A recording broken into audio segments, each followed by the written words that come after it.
in this video, we're going to understand how changes in the market, so either supply shocks or demand shocks, if something changes, how that affects equilibrium or the negotiation between buyers and sellers. So we want to understand what happens in a market if something changes, and we want to understand what happens to quantity and price. So for this example, we always start out in our equilibrium. So let's draw our initial equilibrium.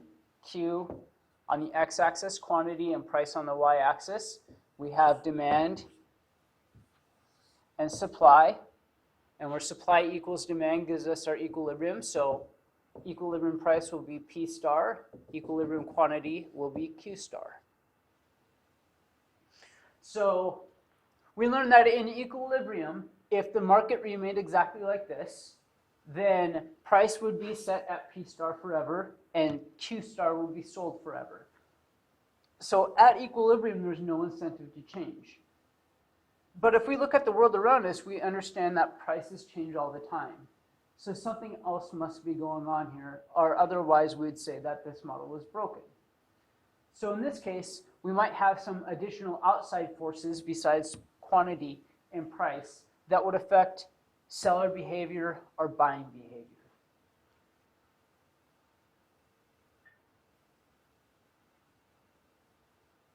So to solve equilibrium, or to solve any type of supply and demand shock, we always start, or we have 5 rules.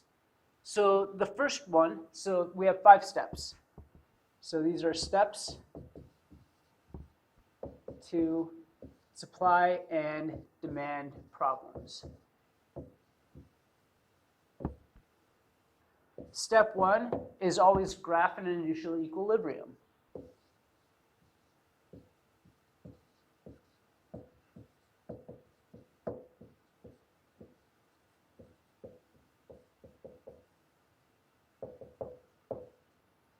Okay, so our initial equilibrium is going to tell us that, well, we have a baseline. So now we can say if price goes up, price goes down, quantity goes up, quantity goes down to some outside force or outside market force. So we graph our initial equilibrium. That's this right here. So this is step 1. Step 2 is you're going to have some sort of economic shock. So you're going to have some factor that's going to influence supply, demand, or both. And it's your job to understand, is it going to affect supply, is it going to affect demand, or is it going to affect both? So does the shock affect supply or demand? So once you've identified if the shock affects supply or demand, the next step is it going to increase supply, increase demand, or decrease supply or demand? So step 3 is, does shock increase or decrease?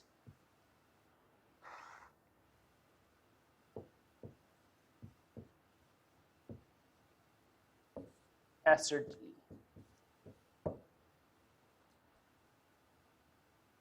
So after you'd identified, so let's say, for example, that you found out that our shock is going to affect supply, and then in step 3 you said it's going to increase supply.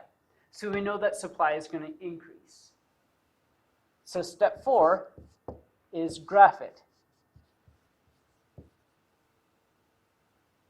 or graph the shock. So we go back over to our graph and we graph an increase in supply. And then step 5 is find new equilibrium.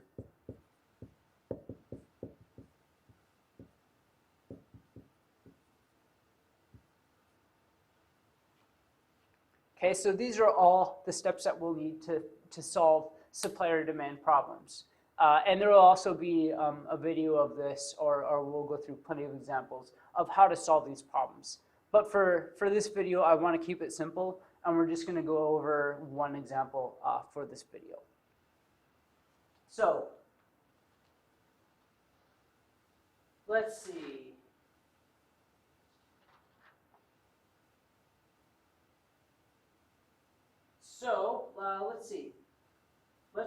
example of,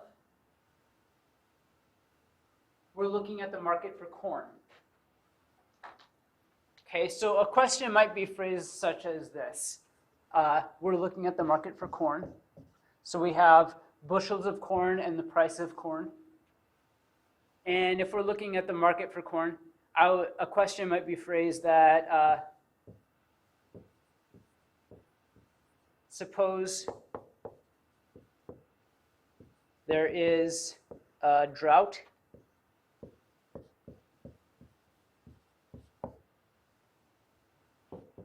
in Iowa. What is expected to happen to price and quantity in the corn market? So what will happen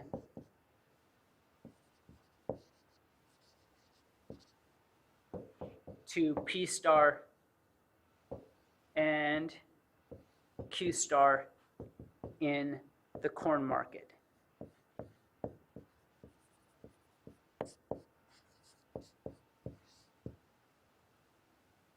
Okay, so here's our shock. Our shock is a drought. So we have a really hot year with little rain, and we have a big drought in Iowa. And now we want to understand, well, what's going to happen to the price of corn? What's going to happen to the equilibrium quantity of corn? So step one, graph an initial equilibrium. We have that covered right here. Step two is, does this shock affect supply or demand? So we have to understand, is this something that's going to influence how much corn I want to buy, or is this something that influences how much corn suppliers want to produce? So in this case, I think it's pretty easy to see that a drought is going to affect supply.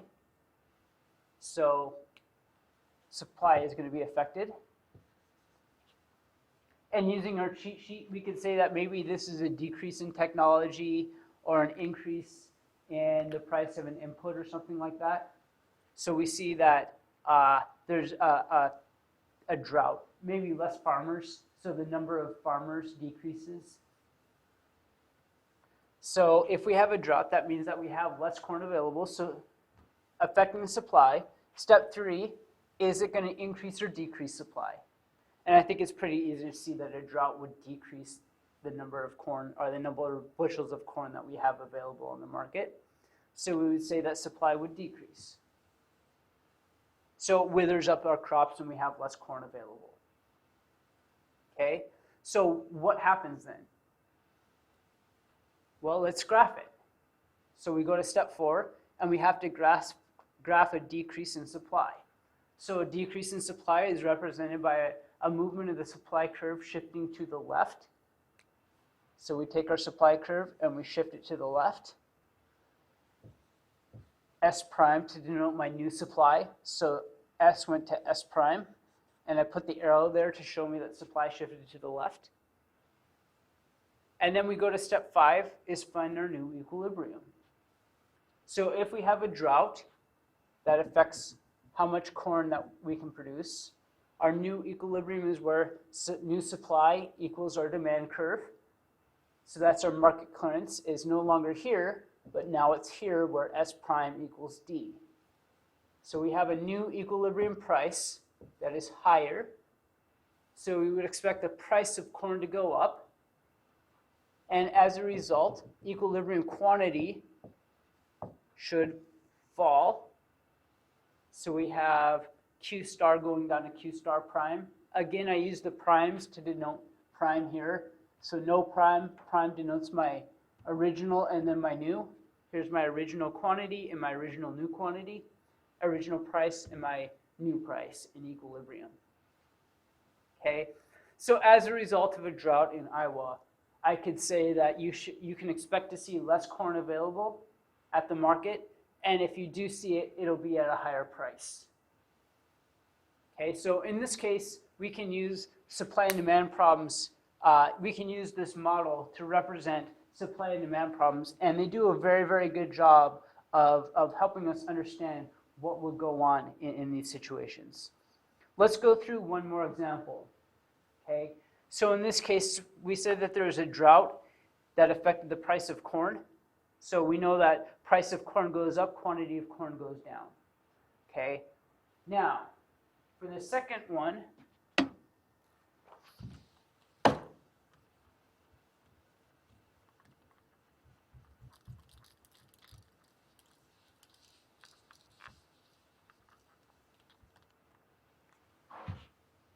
so the second question may be, so question one was, I'm going to say that here, we'll just draw it right here. So corn, P went up, Q went down because of our drought. Okay. So for this last one, as I say, as a result of the drought, what would you expect to happen to the price and quantity of pork in the market? Okay, so now we're taking our drought, and we know what happened to corn, but how does the drought affect the price of pork? And this is a very interesting question. And actually, this is a very topical one. In 2011, 2012, so the summer of, 2012, there was a very big drought in Iowa. And it was expected that it would impact not only the corn market, but the pork market. And so we want to understand why would it affect the price of pork.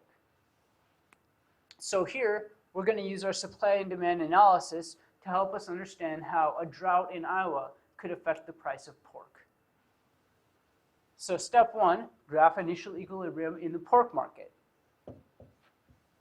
So here's our market for pork. And we have Q and P, demand and supply, Q star, P star. And it doesn't matter where our initial equilibrium is, it just gives us our benchmark to find out what's going to happen to price and quantity. So step two, does a shock, so does our drought affect supply or demand of pork? And here, we're thinking about our additional factors that would shift demand or supply. And we had the cheat sheet, and on one of them, it said the price of an input. So what we know is that farmers usually are, I guess, I don't know what, is it farmers of pork? Or farmers of pigs? So pig farmers feed pig corn. So corn is what they feed pigs. So it's an input in the production of pork. So here in the corn market, the price of corn went up. So now if I'm raising pigs, what it costs to feed them goes up. So it's going to affect the supply of pigs. Okay, so we're looking at the price of an input in a production. Okay, and then now if I'm a pig farmer and it costs me more to feed these pigs, I don't want to raise as many pigs because they're less profitable. So supply will tend to decrease. So now that we understand the link between corn and pork, we've identified it using our cheat sheet. So this was a price of an increase, or the increase in the price of an input of production. So corn is used to produce pork. So because the price of corn went up, it causes pigs to be less profitable. So farmers will want to raise less pigs. Okay, so now we graph that. So we graph our decrease in supply, which is represented by supply shifting to the left.